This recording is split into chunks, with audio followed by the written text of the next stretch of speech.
Hey guys, it's Adam with T260, and today we're going to be doing an episode about coal usage on your Dutch ovens, how many you need to have top and bottom, and how to cook with them stacked on top of each other, and then the amount of coals you'll need to be using. Now, I've covered kind of part of this before in an earlier episode, kind of a little intro video to cooking with Dutch ovens. I'll leave a link to it. But I've had several requests, and apparently they're still confused how many coals you need on top and bottom. So today we're going to go ahead through that and be a little bit more thorough, I guess. Okay guys, if I seem a little tired, I do apologize. It's 10 something at night. I have two little ones that make it very difficult to record at times. So if I seem a little out of it, I apologize ahead of time. Now, this seems to be really confusing to people. So we're going to go quite in depth on this.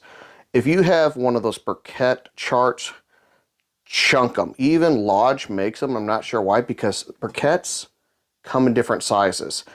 This is B&B, and the Kingsford briquettes are literally about half the weight of these.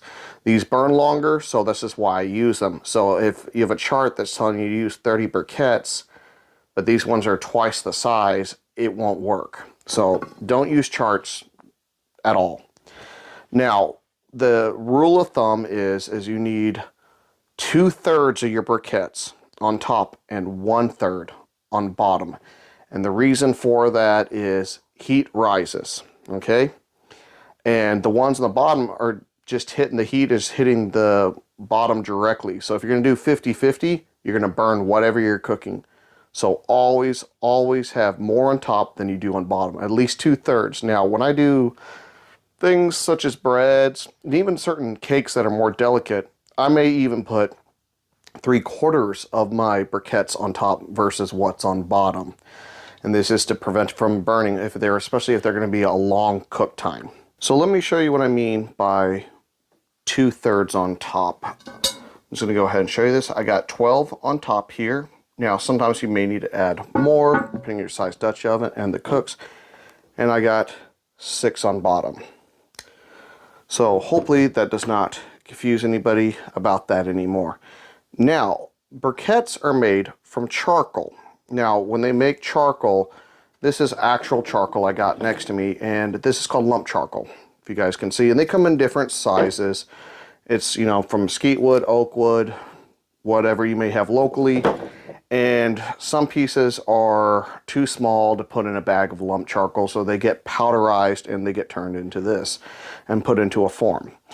Now, if you use lump charcoal, and there are quite a few people do, you're going to need to put this up on a trivet. And what it'll do is it's going to raise your Dutch oven a little higher, and you may not necessarily put your charcoal directly underneath. You may do a circle of it, but you're going to need to invest in a trivet. And the one thing you're going to need to know, if you use actual charcoal, and since they do come on ununiform sized pieces, as you can tell, they're not quite all the same, is you're going to have to learn to rotate your Dutch oven every 15-20 minutes, depending on the cook. Rotate your Dutch oven and rotate your lid when you do this. And the reason for that is to prevent from hot spots.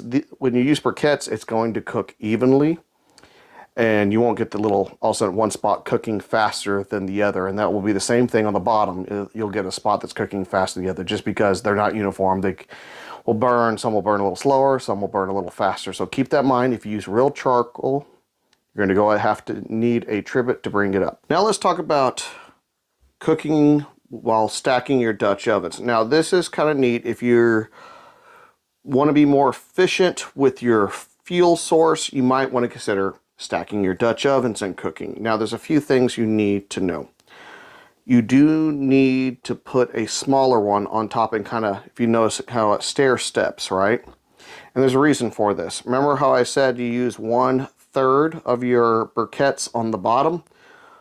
Otherwise you're going to burn it. Well, that's the problem with stacking. If you have a same size Dutch oven on the top as you do bottom, you're once again putting too many coals on the bottom. So by reducing the size of the next Dutch oven up, a lot of this heat is going upwards and therefore not burning the bottom.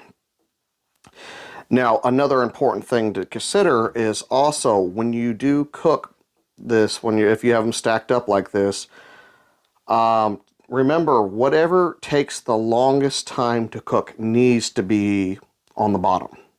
And whatever takes the least amount of time needs to be on the top.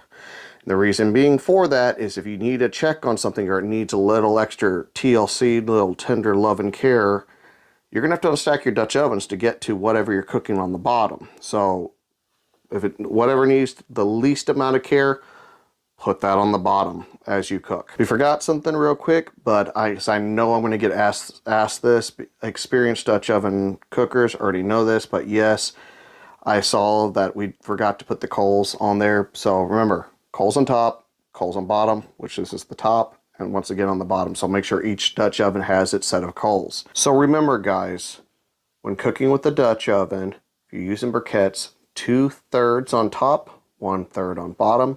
If you stack them, you need to stair step it, smaller Dutch oven each time. And if you're going to be cooking with actual lump charcoal, you need to go ahead and use a trivet. This is Adam with T260, and have a wonderful camping day.